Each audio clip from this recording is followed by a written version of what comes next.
Hi, this is Brad with Copper Creek Cuts, a lawn care company in Northeast Florida, and today I'm going to tell you about a client that I recently fired. Now, you'll remember this video. It released on the channel several weeks ago, and not to worry, there's a full-time version of it soon. I think it's over an hour. For you folks who just love sitting down with an adult beverage and some popcorn or whatever and watching a movie of lawn mowing, it's coming. But unfortunately, I had to drop these folks. I made this initial visit. I serviced their yard once more. The next time I went back, this is what I saw when I opened the back gate. There is, first of all, a lot of stuff that prevents me from getting through the backyard. We've got a water table, we've got a fire pit, we've got our sand pit. And this stuff was there before. It was just mainly stacked on top of the sand pit or shoved onto the patio. What you'll also notice is that the grill and the table are now basically on the outsides of the patio rather than stuck against the walls.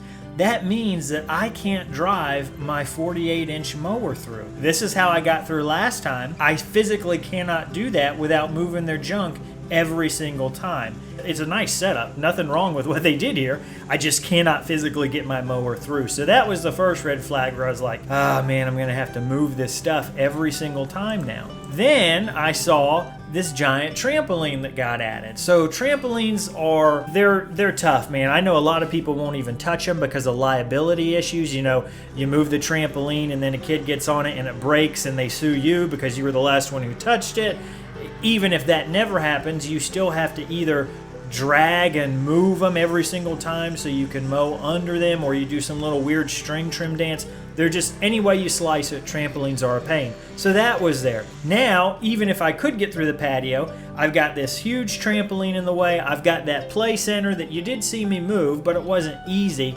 So I'm like, there is less and less that I'm gonna be able to actually mow, and more that I would have to string trim. Then if that wasn't enough, I got to the side yard and saw this. Now you can actually see this chain link fence rested up against the wooden fence. And I would assume this is either to keep your youngster or your animals out of your garden. This is a 24-inch gate. I couldn't even get the 36-inch mower back here if I wanted to. So again, all that would have to be string trim. So when I saw this, I had already edged the front, I had already mowed the front, and I was going to mow the back. I got back here, I saw the stuff on the patio, I saw the new trampoline, I saw the gate, and I said, no, this just isn't going to work out anymore. I loaded the mower up, I got in the car, immediately started drafting an email, said, I've got good news and bad news. The good news is there's no charge for today's service.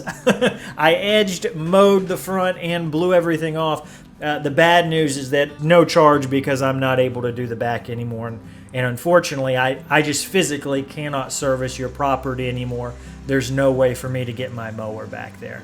I've also dropped several other people over the years, and my standard practice is to give them the last service free, send them an email that says, hey, I've got good news and bad news. Today's service was free. The bad news is, unfortunately, I can't continue to service your yard. I hope the free service, makes it easier to deal with, and I apologize. And I've had people say, no, you shouldn't do that last service for free. Look, the $45 I would have got is not worth it to me. I'm not struggling to pay a light bill. If you told me that for $45 I could lower my chance of getting a bad review left because I dropped somebody, or raise the chance that they remembered me with a positive memory rather than a negative one, I will pay that any single day.